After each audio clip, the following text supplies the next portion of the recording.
Hello friends, welcome once again to my channel Smita Classes. As you know that we are studying the chapters of science book of standard 7. The name of the book is Future Kids Science and we have already done many of its chapters. Today we will be doing the chapter 17, Forests Our Lifeline.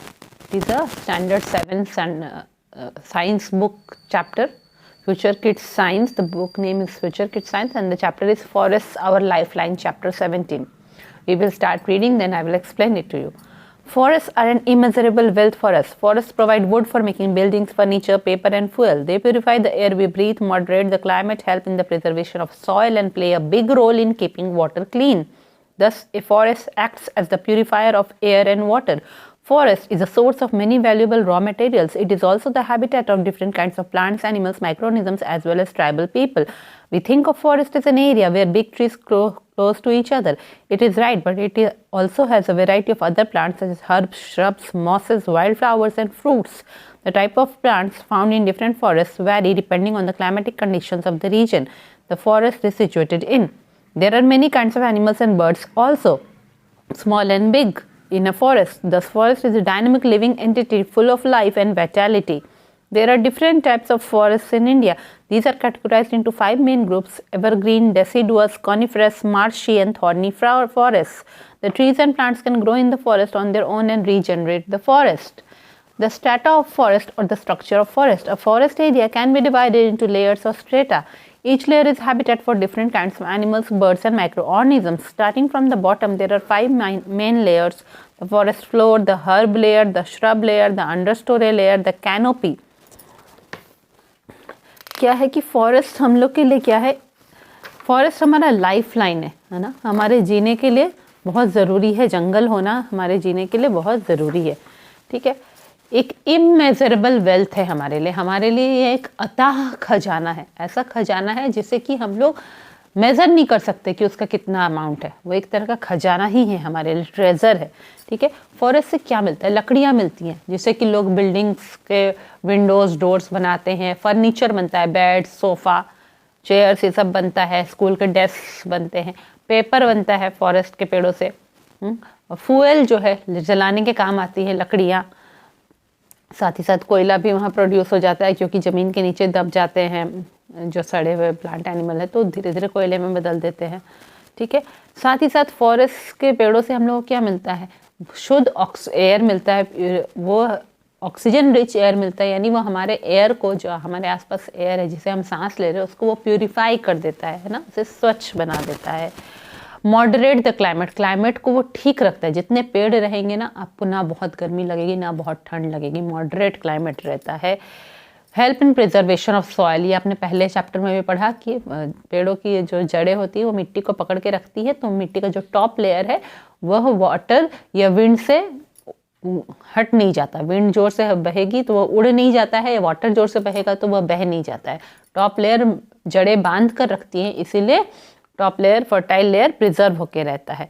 And play a big role in keeping water clean, हाँ, पानी को वह स्वच्छ भी रखता है। जितने जंगल रहेंगे ना, पानी स्वच्छ रहता है। क्यों? क्योंकि जो है कि जितने पेड़ रहेंगे वहाँ पे, वहाँ कंक्रीट एरिया नहीं रहेगा तो वाटर जो है नीचे चला जाएगा, सीपेज होगा वाटर का, अंडरग्राउंड जाएगा, और अंडरग्राउंड जाते होते रॉक्स से पार होते होते वाटर क्या होता है? प्योरीफाई हो जाता है, ठीक है। तो वाटर को वह क्लीन रखता है। तो फॉरेस्ट यानी कि प्यूरीफायर है, एयर का भी और वाटर का भी, दोनों का वह प्यूरीफायर है। फॉरेस्ट से हम लोग को बहुत सारे रॉ मटेरियल्स मिलते हैं, तो रॉ मटेरियल्स का वो एक स्रोत है, सोर्स है रॉ मटेरियल का। रॉ मटेरियल जैसे वुड मिलता है, लकड़ियाँ है ना, फर्नीचर बनाने के लिए टिम्बर, इसी तरह वो हैबिटेट है बहुत प्लांट्स एनिमल्स माइक्रोऑर्गेनिजम्स का। बहुत तरह तरह के पौधे फॉरेस्ट में पाए जाते हैं, पौधे पेड़, बहुत तरह तरह के जानवर वाइल्ड एनिमल्स में पाए जाते हैं, इंसेक्ट्स भी पाए जाते हैं, माइक्रोऑर्गेनिजम्स जो है बैक्टीरिया वायरस फंजाई ये सब भी मिलते हैं जो कि हम लोग को सिंपल आंखों से दिखाई नहीं देते। साथ ही साथ ट्राइबल लोग जो है, कबीले वाले लोग, वो लोग भी जंगल को अपना घर बनाकर वहीं पे रहते हैं, ठीक है। हम लोग जब जंगल के बारे में सोचेंगे तो हम लोग को कैसा एक ख्याल आता है कि एक बड़ा सा एरिया जहाँ बहुत बड़े बड़े पेड़ होंगे, सब नज़दीक नज़दीक उगे हुए होंगे, एक दूसरे के नज़दीक नज़दीक पेड़ होंगे, वो ही हम लोग को जंगल लगता है। ये सही है, पर ऐसा नहीं है कि फॉरेस्ट में, जंगलों में खाली बड़े बड़े पेड़ होते हैं। वहाँ पे बहुत तरह के पेड़ होते हैं, हर्ब्स होते हैं, छोटे छोटे पौधे भी होते हैं, जिस तरह के, जैसे तुलसी, जैसे कि वो एक हर्ब है ना, कोरिएंडर एक हर्ब है। क्यों? क्योंकि उनके जो ये होते हैं ब्रांचेस होते हैं वो बहुत नाजुक होती है, उनका स्टेम बहुत नाजुक होता है और वो ज़्यादा हाइट को नहीं होते हैं। तो हर्ब्स वाले मेडिसिनल प्लांट्स मेनली बहुत फॉरेस्ट में वो भी रहते हैं। श्रब्स भी रहते हैं। श्रब्स क्या होता है? वो मिडिल हाइट का प्लांट है जिसका जो स्टेम है वो वुडी होता है, जैसे रोज एक श्रब है ना, हिबिस्कस एक श्रब है। तो श्रब जैसे प्लांट्स भी पाए जाते हैं जंगल में, ट्रीज पाए जाते हैं, हर्ब्स पाए जाते हैं, मेडिसिनल प्लांट, श्रब्स पाए जाते हैं, ठीक है। मॉसेस भी पाए जाते हैं। मॉसेस क्या होते हैं? बहुत ही छोटे छोटे पौधे होते हैं जो कि जमीन में बिछे हुए रहते हैं, है ना, जमीन में, फॉरेस्ट की जमीन में वो बिछे हुए रहेंगे, वो पौधे फैले रहेंगे, वो मॉसेस कहलाएंगे। और वाइल्ड फ्लावर्स भी रहते हैं, जंगली फूल भी रहते हैं झाड़ियों में जो रहते हैं। साथ ही साथ फ्रूट्स के भी प्लांट होते हैं, तो फ्रूट्स भी मिलता है जंगल से, ठीक है। तो अलग अलग तरह का प्लांट्स अलग अलग तरह के जंगलों में मिलता है। क्यों? डिपेंड करता है कि उस एरिया का क्लाइमेट कैसा है, मौसम कैसा रह रहा है उस एरिया का। उस एरिया का जैसा क्लाइमेट रहेगा उसी तरह के पेड़ उगेंगे, उसी तरह से हम लोग को रॉ मटेरियल वहाँ से मिलेगा, ठीक है। बहुत तरह के एनिमल्स और बर्ड्स भी फॉरेस्ट में रहते हैं, तरह तरह के बर्ड्स रहते हैं, ठीक है।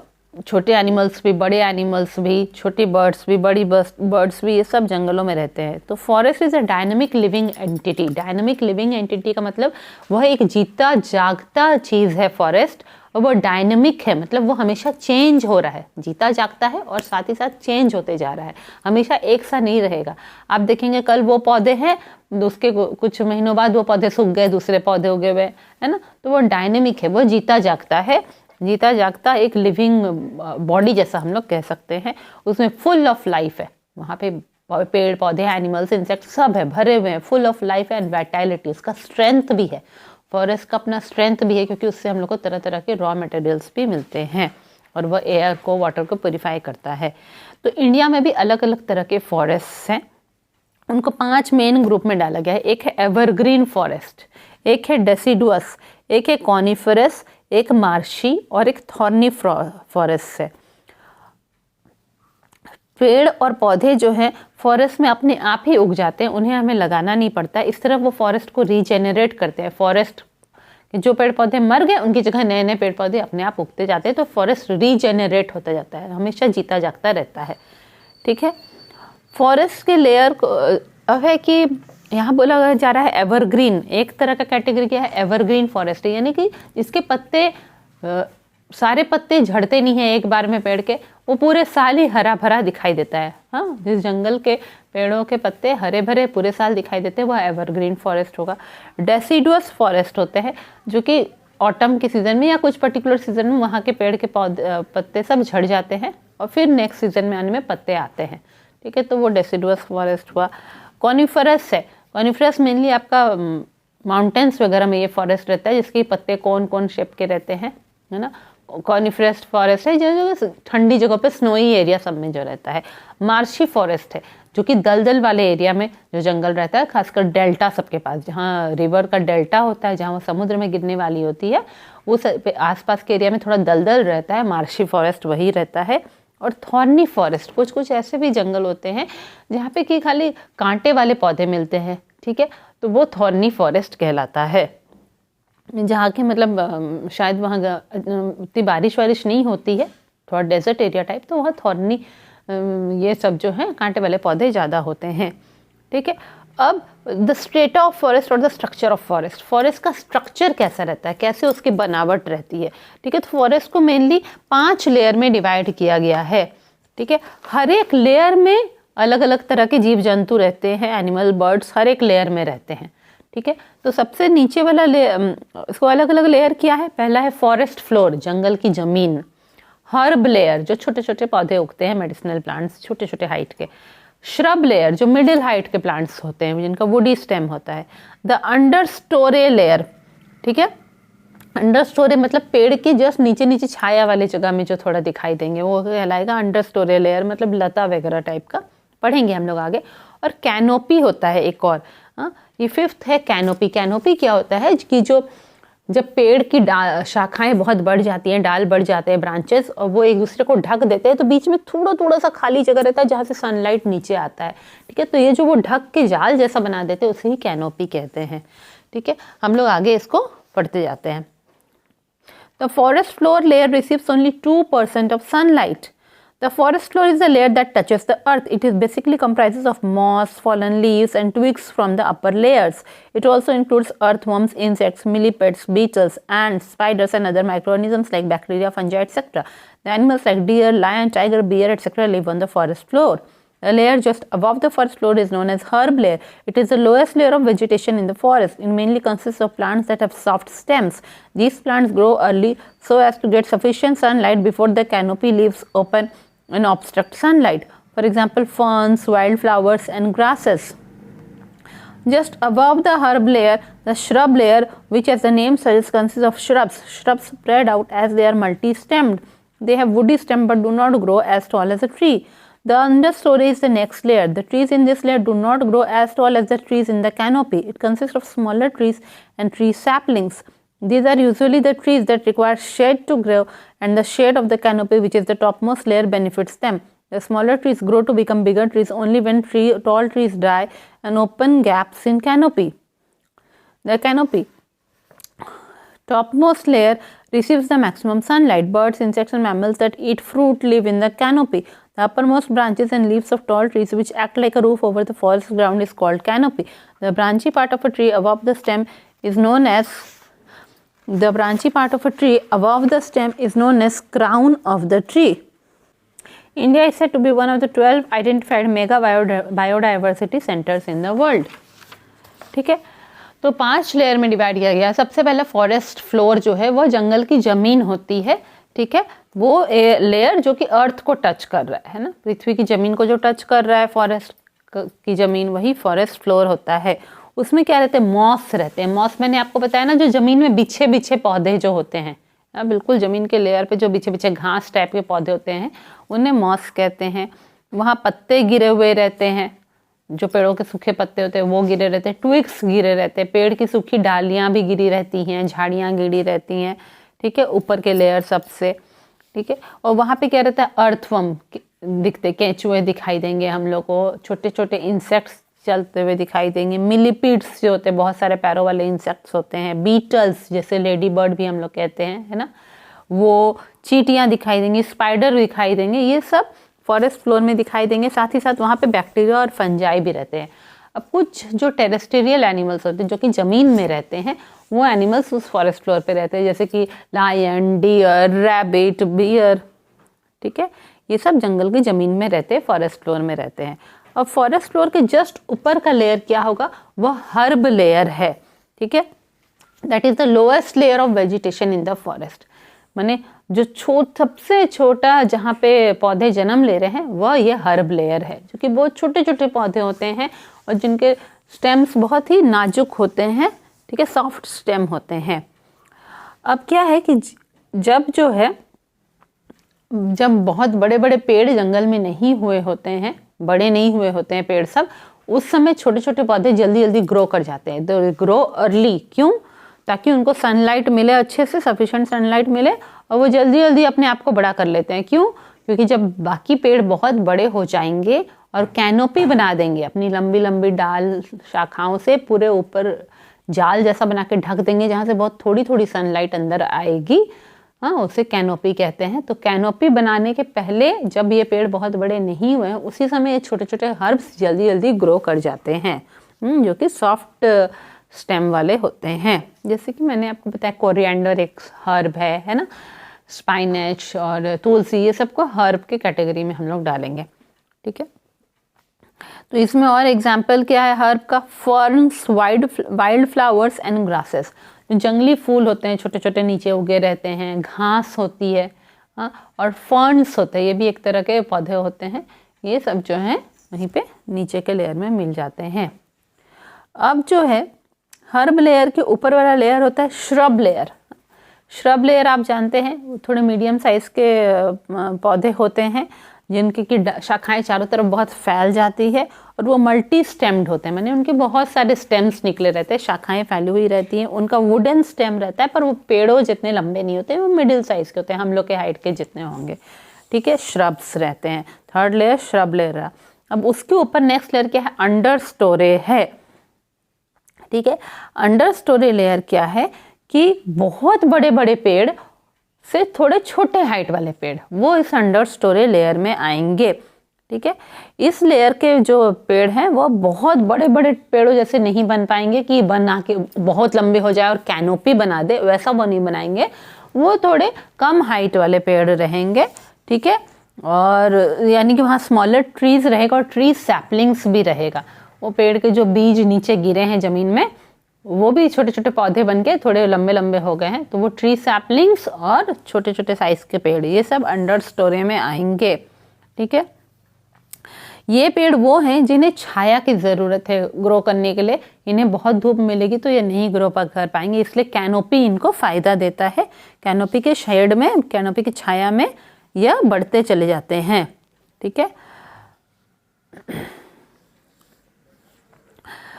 ये पेड़ जो है नॉर्मली तो कम ही हाइट के रहते हैं, पर ये बड़े हाइट के कब होंगे, जब जो बड़े बड़े पेड़ हैं वह मर जाएंगे और कैनोपी का गैप खुल जाएगा। ठीक है, वो जो जाल बना के रखे थे बड़े बड़े पेड़ वो थोड़ा खुल जाएंगे, उनके शाखाओं के बीच से काफ़ी सनलाइट आने लगेगी, तब जाके ये अंडर स्टोरे वाले पेड़ बड़े होंगे। ठीक है, अब जो है कैनोपी जो सबसे ऊपर का लेयर है उसमें सबसे ज़्यादा सनलाइट पड़ती है ना। पेड़ के जो बड़ी बड़ी शाखाएं हैं, ग्रीन ग्रीन पत्ते हैं, वो पूरा ढककर एक जाल जैसा बना दिए ऊपर। दो पेड़ के शाखाएं एक दूसरे से मिलकर जाल जैसा बना दी हैं, जहाँ से बीच बीच से थोड़ा थोड़ा सनलाइट अंदर जा रहा है, वो कैनोपी है। तो वो जो पेड़ का सबसे ऊपर वाला पार्ट है वहाँ पे उसको बहुत ज़्यादा सनलाइट मिलता है।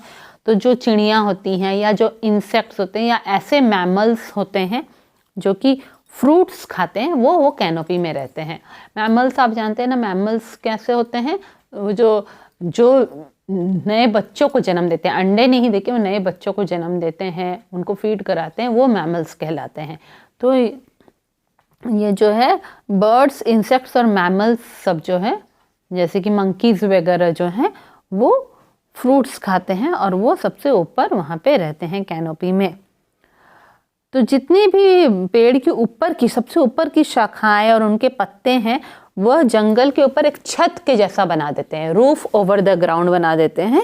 जंगल के ऊपर एक छत जैसा बना देते हैं, फॉरेस्ट के ग्राउंड के ऊपर, फॉरेस्ट की ज़मीन के एकदम टॉप में जाके वो एक छत जैसे बना देते हैं जिसे कैनोपी कहते हैं। ठीक है, अब है कि पेड़ की जो स्टेम है वह नीचे से उग रहा है, स्टेम धीरे धीरे बढ़ के ट्रंक होके ऊपर तक आया। ट्रंक होने के बाद वो दो पार्ट में डिवाइड हो जाता है जिसके ऊपर पूरे पेड़ के पत्ते सजे हुए रहते हैं। तो वो जो branch part of a tree above the stem है, स्टेम ऊपर आया, ट्रंक बना, पेड़ का तना इतना बड़ा, उसके बाद वो ऐसे ऐसे ब्रांचेस में डिवाइड हो गया। तो वो जो ब्रांचेस में डिवाइड हो जाता है उसे कहते हैं क्राउन ऑफ ए ट्री कहते हैं। ठीक है, अलग अलग ट्री का क्राउन अलग अलग शेप का होता है, तो क्राउन ऑफ ए ट्री कहते हैं। ठीक है, तो फॉरेस्ट का जो फ्लोर है उसमें कितना सनलाइट पता है आपको? जितना टोटल सनलाइट पड़ रहा है जंगल में उसका खाली 2% जो है वो फॉरेस्ट के फ्लोर में पड़ता है, 2% of sunlight.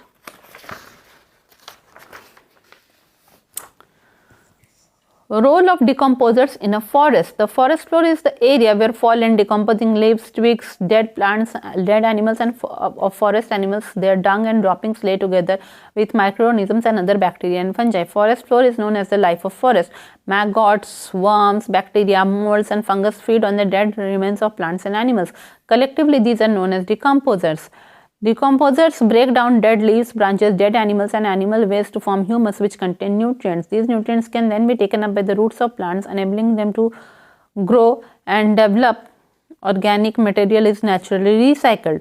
Virtually nothing goes waste in nature. When an animal dies and decomposes, usually only the bones remain, but even they decompose over a much longer period of time. Decomposers are the cleaning agents of our environment. Some animals like jackals, crow, vulture and insects feed on the dead animals known as scavengers. ठीक है, India is said to be one of the 12 identified mega biodiversity centers in the world. अब है decomposer का role क्या है forest में। देखो decomposer को हम लोग क्लीनिंग एजेंट ऑफ एनवायरनमेंट भी कहते हैं, जो कि एनवायरनमेंट की सफाई करते हैं, वो डिकम्पोजर होते हैं। अब जंगल की जो ज़मीन है, फॉरेस्ट फ्लोर है, वहाँ पे बहुत कुछ चीज़ें गिरी रहती हैं। सूखे हुए पत्ते, सूखे सड़ते हुए पत्ते गिरे रहते हैं, ठीक है। सूखी हुई झाड़ियाँ, ट्विग्स गिरी रहती हैं। जो पौधे मर गए हैं वह गिरे हुए रहते हैं। साथ ही साथ जो फॉरेस्ट के एनिमल, इंसेक्ट जो मर चुके हैं वो, उनका भी डेड बॉडी सब गिरा हुआ रहता है। जो एनिमल्स लोग डंग गिरा रहे हैं, गोबर निकाल रहे हैं, अपने बॉडी से एक्सक्रीट कर रहे हैं, बॉडी से उनका जो एक्सक्रीटरी प्रोडक्ट निकल रहा है वो भी वहाँ गिरा रहता है, गोबर वगैरह, डंग जो है उनका। एंड ड्रॉपिंग्स, और जो है चिड़िया लोग जो एक्सक्रीशन कर रही है, अपने बॉडी से वेस्ट निकाल रही है, वो सब भी वहाँ गिरा हुआ रहता है। वो सब तो फॉरेस्ट की ज़मीन में रहता ही है। साथ ही साथ और क्या रहता है, माइक्रो ऑर्गेनिजम्स भी रहते हैं, सूक्ष्मदर्शी जीव भी रहते हैं जिन्हें हम माइक्रोस्कोप से देख सकते हैं। बैक्टीरिया, फंजाई, ये सब भी नीचे रहते हैं। फॉरेस्ट की जो फ्लोर है उसको लाइफ ऑफ फॉरेस्ट कहते हैं, वही जंगल की जान है। फॉरेस्ट की जो ज़मीन है वहाँ पे मैगोट्स जो होते हैं, मैगोट्स मतलब वो जो रेंगने वाले छोटे छोटे सफ़ेद सफ़ेद कीड़े होते हैं जो कि सड़ी हुई चीज़ों पे अक्सर आ जाते हैं, तो मैगोट्स है, और वर्म से कीड़े हैं, बैक्टीरिया है, माउल्स है, माउल्स आपने पढ़े हैं ना, मशरूम और माउल्स होते हैं, नॉन ग्रीन प्लांट, और फंगस है, फंजाई है। ये सब इन सारी गिरी हुई चीज़ों पे, सड़ी हुई मरी हुई चीज़ों को वो खाने शुरू कर देते हैं, ठीक है। तो ये सब मिलके डिकम्पोजर कहते हैं। Microorganism, bacteria, fungi, maggots, worms, bacteria, mould, fungus, ये सब डिकम्पोजर कहलाते हैं, ठीक है। ये लोग क्या करते हैं, ये सारे मरे हुए पत्ते, शाखाएं, मरे हुए जानवर, जानवर के जो वेस्ट है उन सबको वो धीरे धीरे खा खा के चेंज कर देते हैं, किसमें, ह्यूमस में बदल देते हैं। और ह्यूमस में बहुत न्यूट्रिएंट होता है, आपने पहले के चैप्टर में भी पढ़ा है, सॉइल चैप्टर में, वो ह्यूमस में बदल देते हैं जो कि बहुत न्यूट्रिएंट रिच होता है, जो कि मिट्टी में मिलकर मिट्टी को उपजाऊ बनाता है। और ये जो ह्यूमस है उसके न्यूट्रिएंट्स को फिर प्लांट्स ले लेते हैं अपने रूट्स के थ्रू, और इस तरह प्लांट्स को ग्रो करने में, डेवलप होने में मदद मिलती है। ऑर्गेनिक मटेरियल है, देखिए जो भी केमिकली नहीं बना है, जैसे एनिमल्स का एक्सक्रीशन या मरे हुए पेड़ पौधे, ये सब ऑर्गेनिक मैटर है जो नेचर में खुद बने हैं, वह वापस से मिट्टी में चला गया और मिट्टी से फिर उन्हें पौधों में ले लिया। तो एक तरह से ये रिसाइकल हो गया। ऑर्गेनिक मैटर मिट्टी से बना था, वापस मिट्टी में गया, उसे फिर पौधों ने लिया। तो इस तरह ऑर्गेनिक मटेरियल रिसाइकल हो जाता है। यानी नेचर में, प्रकृति में कुछ भी बर्बाद नहीं होता है, सब प्रकृति यूज़ कर लेती है, ठीक है। जब कोई बड़ा एनिमल मर जाता है तो उसके तो सारे स्किन और मांस ये सब तो डिकम्पोज हो जाते हैं, और उसकी जो हड्डियां हैं सिर्फ वह रह जाती हैं, पर कुछ लंबे समय के बाद वो हड्डियां भी मिट्टी में मिल जाती हैं। तो एक तरह से ये डिकम्पोजर अगर नहीं रहेंगे तो सारी सड़ी हुई चीज़ें हमारे आसपास रह जाएंगी, उन्हें कोई क्लीन करने वाला नहीं होगा। तो डिकम्पोजर जो है वो क्लीनिंग एजेंट है एनवायरनमेंट के। इसी तरह एक और रोल कौन प्ले करता है, वह है स्कैवेंजर। कुछ कुछ एनिमल जैसे कि जैकल होता है, कौवे होते हैं, वल्चर होते हैं, और कुछ इंसेक्ट्स होते हैं, वह मरे हुए एनिमल्स को खाते हैं, उन्हें हम स्कैवेंजर कहते हैं। वो खुद से हंट नहीं करेंगे, शिकार नहीं करेंगे, वो मरे हुए एनिमल्स को खाते हैं, उन्हें हम स्कैवेंजर्स कहते हैं। तो स्कैवेंजर और डिकम्पोजर जो है वो क्लीनिंग एजेंट ऑफ एनवायरनमेंट होते हैं। इंडिया को आइडेंटिफाई किया गया है mega biodiversity centres in the world, यानी कि इंडिया में इज वन ऑफ द 12, देखिए बड़े बड़े बायोडाइवर्सिटी सेंटर हैं दुनिया में, जहाँ पे कि बड़े बड़े जंगल हैं, एनिमल्स तरह तरह के रहते हैं, पेड़ पौधे रहते हैं, ऐसे टोटल 12 बायोडाइवर्सिटी सेंटर है पूरी दुनिया में, बड़े बड़े जंगल जो हैं उनमें से एक इंडिया को भी, उनमें से एक इंडिया भी है। मेगा बायोडाइवर्सिटी माने बहुत ही बड़े बड़े जहाँ पे जंगल वगैरह हैं, वाइल्ड एनिमल्स हैं, ठीक है। अब नेक्स्ट हम लोग interdependence of plants and animals, ये सब नेक्स्ट वीडियो में हम लोग करेंगे। ये चैप्टर शायद 3 वीडियो में आपका कंप्लीट हो जाएगा। इजी चैप्टर है, आपको समझने में मुश्किल नहीं हो रही होगी, ठीक है। तो आप मेरे इस वीडियो को अपने फ्रेंड्स लोग के साथ शेयर करिए और सब इसका बेनिफिट उठाइए, और जल्दी ही मिलते हैं हम नए वीडियो में इस चैप्टर के पार्ट 2 में। Thank you.